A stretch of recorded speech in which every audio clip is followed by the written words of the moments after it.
Rémi participe pour la 9e fois ce dimanche 11 juin au Grand Slam diffusé sur France 3. Le champion du jeu de Cyril Ferraud a accepté de répondre aux questions de Télé Loisirs sur son retour dans l'émission. Va-t-il atteindre les sommets d'Arthur et d'Enzo, les grands champions du Grand Slam ? Depuis son retour dans le jeu des grilles de France 3 après plusieurs participations à Slam et une dans la version du week-end, Rémi a retenté sa chance le 16 avril dernier. Et depuis, il enchaîne les victoires. L'entrepreneur de 45 ans a accumulé une cagnotte de 37 500 € en 8 participations. Pour Télé Loisirs, il se confie sur son parcours dans le divertissement dominical de Cyril Ferraud, qui présentera bientôt un nouveau jeu sur France 2, notamment sa préparation et ses moments forts passés sur le plateau. Rémi, champion du Grand Slam, j'étais tétanisé de stress à question pour un champion, j'avais complètement perdu mes moyens. Vous cumulez 37 500 € en 8 participations. Dans quel état d'esprit êtes-vous? Je ne m'y attendais pas vraiment, surtout que j'ai dû affronter des adversaires très sérieux qui avaient cumulé 5 victoires à Slam. Quand on enchaîne ces victoires, il y a un sentiment de fierté. On met aussi du temps à réaliser, après les sessions de tournage, on se dit, qu'est-ce ce qui s'est passé? Vous aviez déjà participé à Slam et au Grand Slam. Qu'est-ce ce qui vous a donné envie de revenir?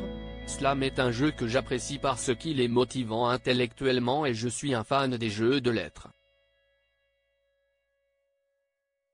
J'avais aussi cet esprit de revanche.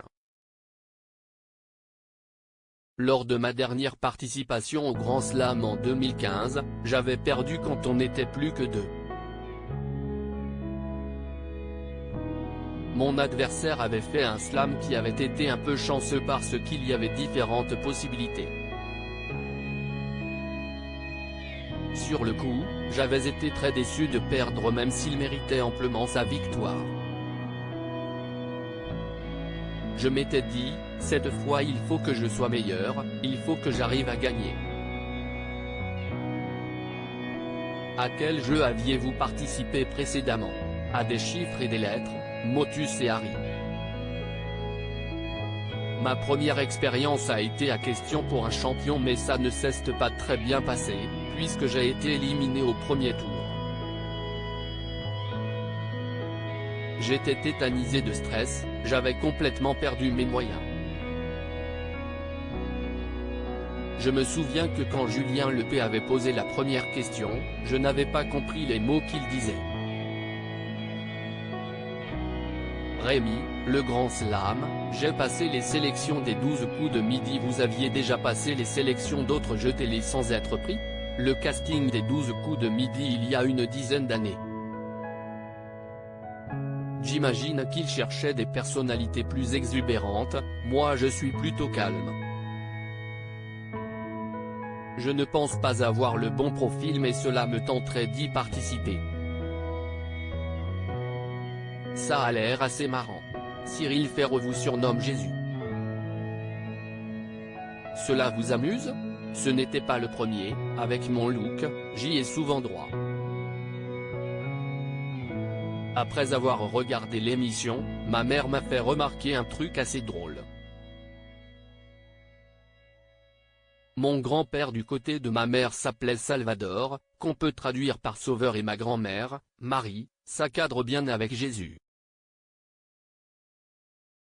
Lors d'une émission, vous avez malencontreusement buzzé alors que vous n'étiez pas censé jouer lors de la première manche, ce qui a provoqué un fou rire sur le plateau. Oh là là! Dans ma tête, j'essayais de jouer en même temps et je répétais le geste comme il y avait un moment de flottement, parce que les candidats ne trouvaient pas. Je pensais que le buzzer ne marchait pas et ça a créé une petite séquence amusante. Mais sur le moment j'étais mal à l'aise parce que j'ai eu peur de déranger mes futurs adversaires. Vous vous étiez entraîné avant votre retour dans le Grand Slam? Je me suis un peu entraîné en regardant les émissions alors que je n'étais pas forcément un téléspectateur assidu. J'ai fait aussi des grilles de mots croisés. Mon objectif était vraiment de faire un meilleur parcours.